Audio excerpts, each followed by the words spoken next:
Hello friends, इस video का topic है bevel, lens and convert to bitmap. इस वीडियो के अंदर हम टॉपिक्स कवर करेंगे वो हैं bevel, lens, add perspective, copy effect, clone effect, clear effect, convert to bitmap and resample options.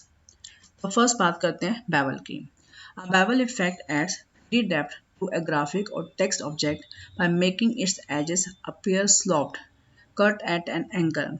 आपका जो बेवल इफेक्ट है वो एक 3D डेप्थ रिप्रेजेंट करता है। मीन्स अगर हमें किसी भी टेक्स्ट पर या ग्राफिक पर डेप्थ देनी है, 3D लुक देनी है, तो उस केस में हम यूज़ करते हैं बेवल कंसेप्ट का। इसमें क्या होता है कि आपके जो एजेस थोड़ी स्लोप दिखाई देती हैं। Bevel effects can contain both spot and process colours, so they are ideal for printing. Bevel के अंदर आपके वो दोनों कलर्स को सपोर्ट करता है, आपका स्पॉट या प्रोसेस कलर्स को, ताकि आपकी जो प्रिंटिंग है वो प्रॉपर हो सके। You can remove a bevel effect at any time. आप बेवल इफेक्ट को किसी भी टाइम पर रिमूव कर सकते हैं। Bevel effects can be applied only to vector objects and artistic text, not to bitmaps. जो आपका बेवल इफेक्ट है वो आपके वेक्टर ऑब्जेक्ट्स पर या फिर आर्टिस्टिक टेक्स्ट पर अप्लाई होता है। बिटमैप मींस इमेजेस पर हम बेवल इफेक्ट को अप्लाई नहीं कर सकते। देखते हैं प्रैक्टिकल। ओपन करेंगे Corel Draw. Corel Draw open करने के बाद मैंने यहाँ पर टेक्स्ट लिखा। मैं लिखते हैं यहाँ पर हेलो। अब इस हेलो को मुझे क्या करना है, बेवल करना है। तो बेवल करने के लिए कहाँ जाएंगे हम, effects menu, bevel option. Bevel click करने के बाद यहाँ पर कुछ ऑप्शंस आ रही हैं। आपने कितने डिस्टेंस से बेवल करना है, यहाँ पर डिस्टेंस सेट करेंगे। मैंने अप्लाई पर क्लिक कर दिया। तो अप्लाई पर क्लिक करने के बाद देखिए यहाँ पर मेरे जो टेक्स्ट है वो बेवल हो चुका है। अभी आपकी जो एजेस है वो स्लॉप है, जैसे मैंने अभी थ्योरेटिकल पार्ट में आपको बताया था। अब आपका जो है शेडो कलर हमें देना है। आपने शेडो कलर कौन सा देना है, नॉर्मली आपका शेडो कलर नन होता है। आपने शेडो कलर चेंज कर सकते हो। मैंने येलो दिया, अप्लाई कर दिया, तो देखो यहाँ पर आपका शेडो कलर चेंज हो चुका है।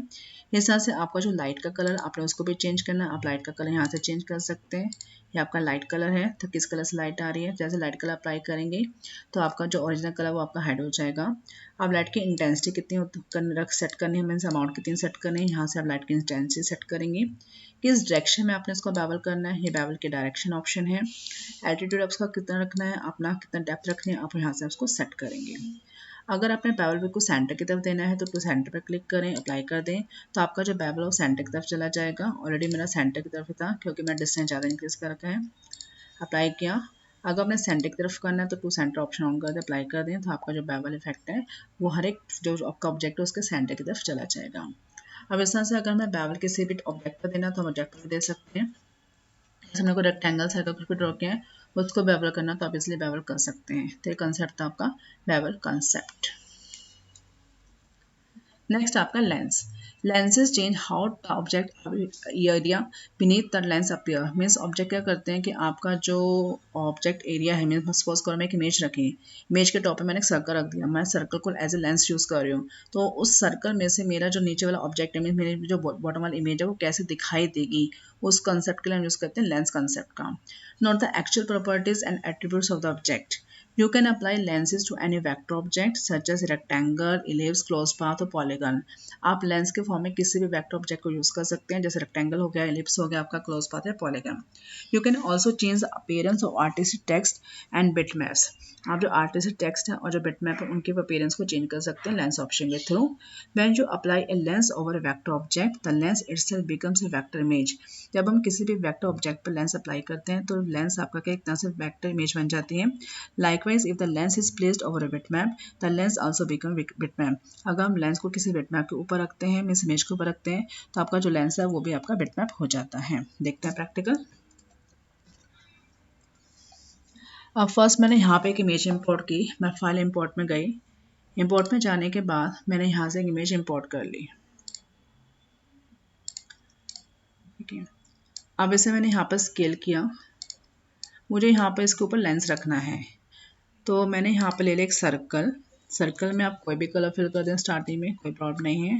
मैंने यहाँ पे कलर फिल कर दिया। मुझे करना है सर्कल को लेंस के फॉर्म में यूज़ करना है। तो सर्कल को सिलेक्ट करने के बाद इफेक्ट्स मेन्यू में गई, लेंस पर क्लिक कर दिया। लेंस पर क्लिक करने के बाद लेंस के अंदर को बहुत सारे इफेक्ट्स हैं, वो जहाँ पर आपके डिस्प्ले हो जाएंगे पैनल के अंदर। अब फर्स्ट मैं यूज़ कर रही हूँ ब्राइटन इफेक्ट। मैंने ब्राइटन पर क्लिक किया। आपने अब देखो यहाँ पर आपकी जो इमेज है, जहाँ जहाँ मैं इस लेंस को मूव करूँगी मेरी इमेज वहाँ से ब्राइट हो रही है। आपने कितना रेट करना उसका, कितनी ब्राइटनेस सेट करनी है, यहाँ से सेट करेंगे। और अप्लाई कर देंगे। अप्लाई कर दिया तो अप्लाई करने के बाद जो आपका इफेक्ट है वो लेंस पर अप्लाई हो चुका है। ये देखिए जहाँ जहाँ मूव कर रही हूँ आपकी इमेज ब्राइट हो रही है। इस तरह से नेक्स्ट ऑप्शन आपकी कलर ऐड ऑप्शन। अगर हमें कोई भी कलर ऐड करना है, आप यहाँ से कलर चूज़ कर ले, कौन सा कलर ऐड करना चाहते हैं, अप्लाई किया तो आपका वो कलर लेंस में यहाँ पे ऐड हो चुका है। कितनी परसेंटेज में करना है वो भी आप यहाँ से सेट करेंगे। नेक्स्ट आपने कलर लिमिट, हमें किसी भी कलर की लिमिट सेट करनी है। कलर लिमिट पर क्लिक करो तो उस पर्टिकुलर कलर की आपकी लिमिट सेट हो जाएगी।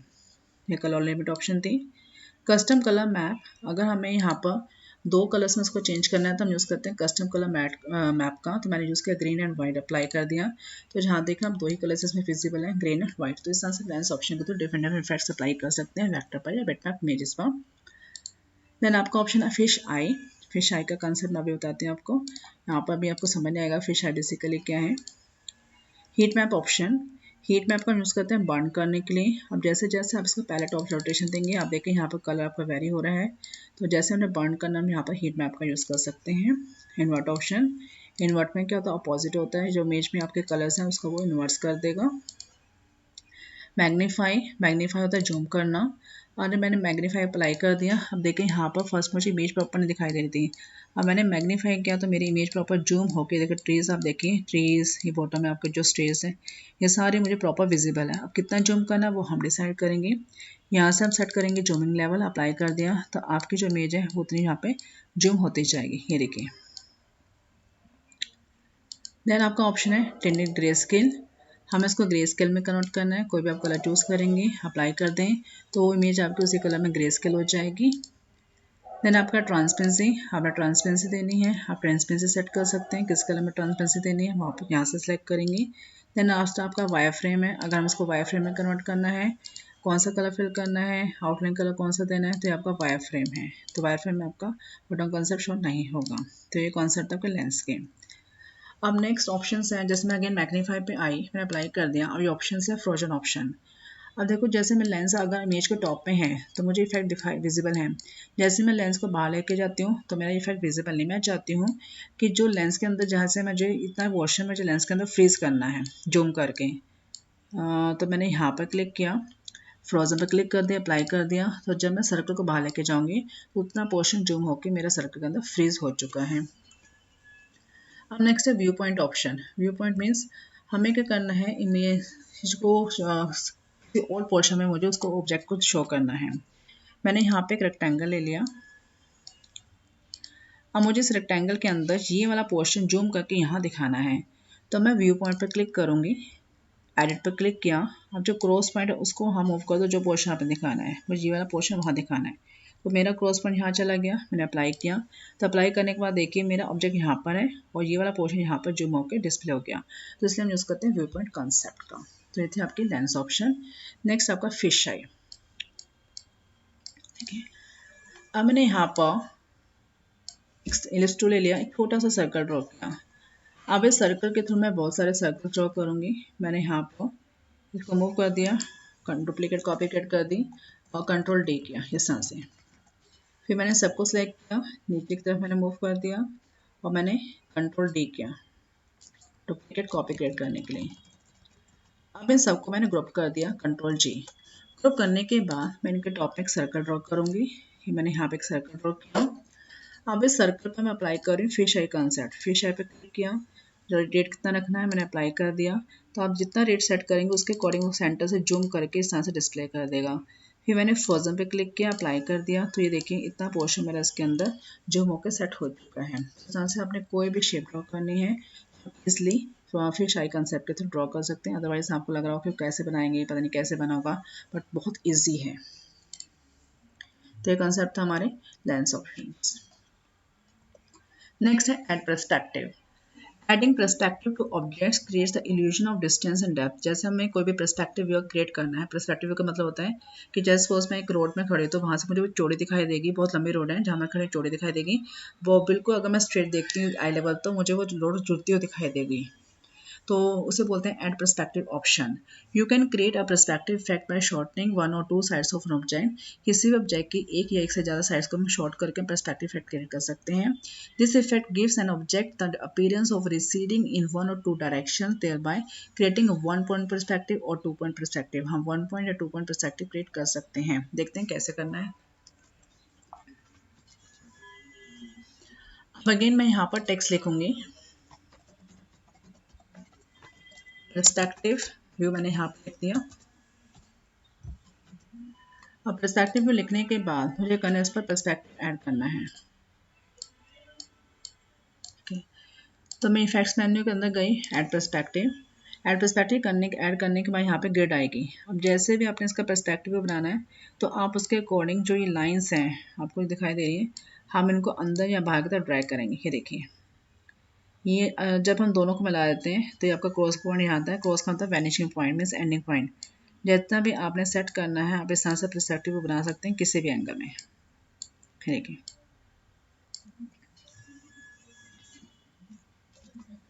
इस तरह से अगर हम कोई भी पर्सपेक्टिव व्यू बनाना है तो यूज करते हैं पर्सपेक्टिव ऑप्शन का। पर्सपेक्टिव ऑप्शन आपके वेक्टर पर ही काम करेगी, बिटमैप पे ऑप्शन काम नहीं करेगी।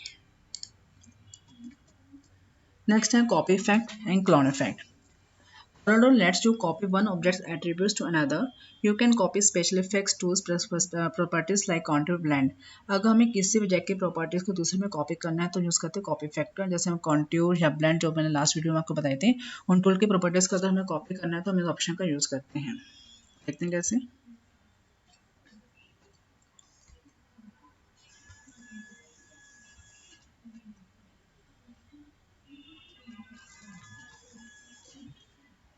मैंने यहाँ पर एक सर्कल ड्रॉ किया, सर्कल के अंदर कलर फिल कर दिया।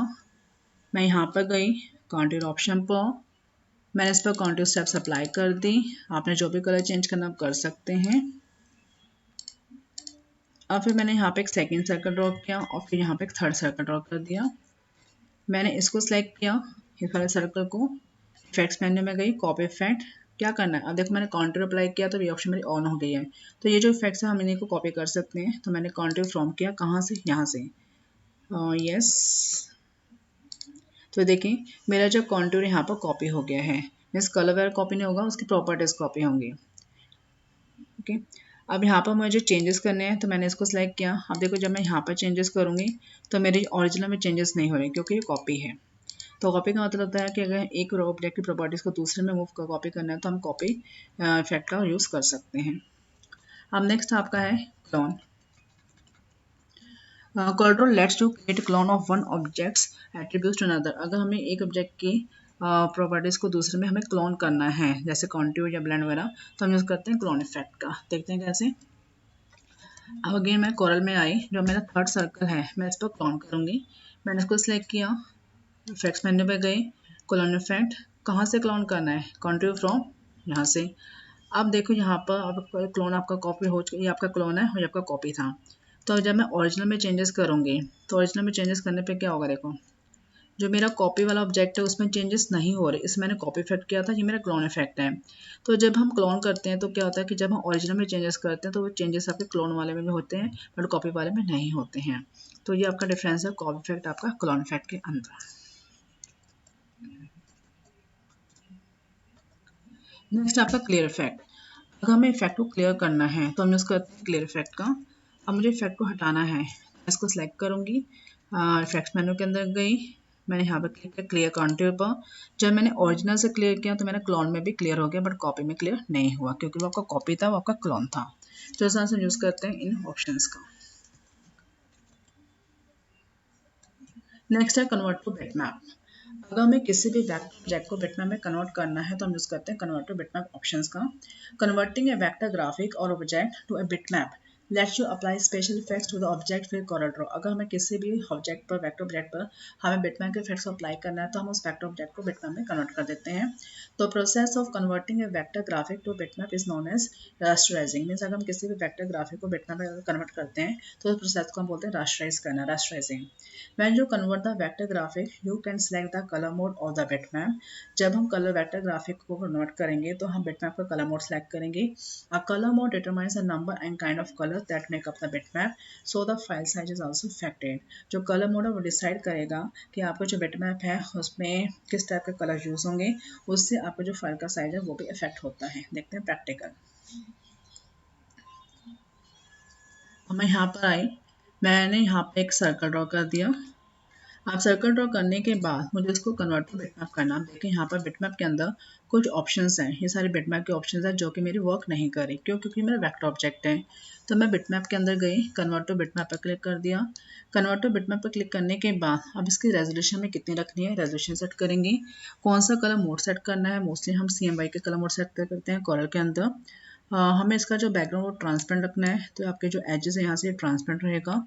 एंटी लाइज का मतलब इसके जो क्वालिटी है, जो क्लैरिटी है, जो एजेस है वो आपके शार्प रहेंगे। ये सब ऑप्शन ऑन करने के बाद ओके कर दिया। तो ओके करने के बाद अब आपका जो वेक्टर ग्राफ है वो बिटमैप में कन्वर्ट हो चुका है। तो मैं यहाँ से जब कलर वाइज चेंज करूँगी इसमें कलर चेंज नहीं होंगे, क्योंकि ये वेक्टर नहीं बिटमैप है। आप देख रहे हैं अभी आपको पिक्सेलेटेड हो चुका है। अब मैं बिटमैप के अंदर गई तो यहाँ पे सारे ऑप्शंस मेरे वर्क कर रहे हैं, क्योंकि यहाँ पे आपका बिटमैप में कन्वर्ट हो चुका है। तो आपने जो भी ऑप्शन यहाँ से अप्लाई करने अप्लाई कर सकते हैं। तो इस तरह से हम यूज़ करते हैं कन्वर्ट टू बिटमैप ऑप्शन का किसी भी वेक्टर ऑब्जेक्ट को बिटमैप में कन्वर्ट करने के लिए, ताकि हम उस पर बिटमैप इफेक्ट्स अप्लाई कर सकें। नेक्स्ट ऑप्शन है रीसैम्पल। You can change the physical dimensions of bitmaps by increasing or decreasing their height and width। Means suppose को जैसे मैंने इमेज इंसर्ट की है कॉलर के अंदर, मुझे करना उस इमेज का की डायमेंशन चेंज करनी है, इंक्रीज या डिक्रीज करनी है row and height and width के अंदर, तो मैं यूज़ करूँगी रीसैम्पल ऑप्शन का। When you increase the dimensions the application insert new pixels between existing pixels. में जैसे आपके जो बिटमैप ग्राफिक्स है वो आपके पिक्सेल्स के बने होते हैं, तो जब हम क्या करेंगे उसका डायमेंशन इंक्रीज करेंगे, मीन्स हाइट और विड्थ इंक्रीज करेंगे, तो उसमें क्या होगा आपके न्यू पिक्सेल्स इंसर्ट हो जाएंगे, मीन्स उसके अंदर नंबर ऑफ पिक्सेल्स आपके इंक्रीज हो जाएंगे। And their colours are based on the colours of adjective pixels. If you increase the dimensions of bitmap significantly, bitmaps में appear stretch and pixelated. Means अगर आप बिटमैप को अगर वैसे ही ड्रैग करके उसको डायमेंशन इंक्रीज करते हैं, हाइट और डिक्रीज करते हैं या इंक्रीज करते हैं, तो उस केस में क्या होगा उसके जो पिक्सेल्स है वो पिक्सलेटेड हो जाते हैं। सपोज को मैं एक छोटा सा ग्राफिक है, अगर मैं उसको वैसे ही मैनुअली पिक टूल से क्लिक करके ड्रैग करके बड़ा कर देती हूँ तो आपको स्ट्रेच हो जाएगा, उसके वो आपको पिक्सलेटेड हो जाएगी, मीन्स आपकी वो इमेज फट जाएगी।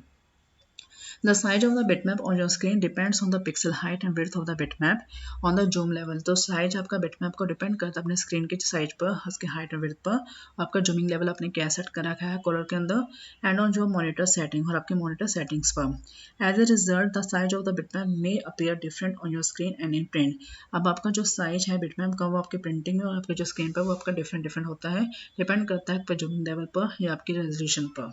ओके, देखते हैं प्रैक्टिकल। तो रीसैम्पल का हम यूज़ करते हैं किसी भी बिटमैप इमेज का साइज इंक्रीज या डिक्रीज करने के लिए। अगर हम साइज इंक्रीज करेंगे तो उसके जो नंबर ऑफ पिक्सेल आपके इंक्रीज हो जाते हैं, बट अगर हम मैनुअली उसको पिक टूल से ड्रैग करके स्ट्रेच करते हैं तो वो स्ट्रेच हो जाएगा और आपकी इमेज पिक्सलेटेड इमेज फट जाएगी। तो देखते हैं रीसैम्पल ऑप्शन। हम अगेन कोरल के अंदर आए, मैंने यहाँ पे एक इमेज इंपोर्ट करके प्लेस कर दी। तो मैंने यहाँ पे एक इमेज को इंपोर्ट किया, ये देखिए। आप इस इमेज की क्वालिटी आप देख सकते हैं। अब मुझे क्या करना है, इसको रीसैम्पल करना है। तो मैं बिटमैप मेन्यू के अंदर गई, रीसैम्पल पर क्लिक किया। अब इसका जो इमेज का साइज है वो यहाँ पर आपको प्रॉपर शो कर रहा है इंचेस के अंदर, उसकी सेलिंग लेवल 100। अब मुझे इसकी रेजोल्यूशन इंक्रीज करनी है, तो रेजोल्यूशन इसकी कितनी है 114x114। मैं इसको 200 कर दिया, या 200 की जगह मैं इसको कर दी 150x150। अब इसकी हॉरिजॉन्टल वर्टिकल रेजोल्यूशन कितनी है 150x150। तो उसमें नंबर ऑफ पिक्सल्स पे आपके इंक्रीज हो जाएंगे row and height wise, means rows हैं या फिर आपके कॉलम वाइज। और मैंने यहाँ से इसको ओके कर दिया। ओके करने के बाद देखिए आपकी इमेज की क्वालिटी इंक्रीज हो चुकी है। देखो अंडू करती हूँ, ये आपकी इमेज थी। अब जब मैंने इसको रीसैम्पल किया, रीसैम्पल करने के बाद देखिए मैंने 150 कर दिया इसको। अगेन मैं ओके करूँगी, ध्यान से देखना, इसमें आपके जो चेंजेस हो चुके हैं, इसमें नंबर पिक्स इंक्रीज हो चुके हैं, जिससे क्या होगा इसकी क्वालिटी भी आपकी इंक्रीज हो जाएगी। तो कोरल के अंदर हम किसी भी बिटमैप को रीसैम्पल कर सकते हैं उसकी क्वालिटी इंक्रीज करने के लिए। शॉर्टकट कीज, लेंस की शॉर्टकट है Alt+F3। तो नेक्स्ट वीडियो के अंदर मैं आपको बताऊंगी नेक्स्ट कॉन्सेप्ट्स के बारे में।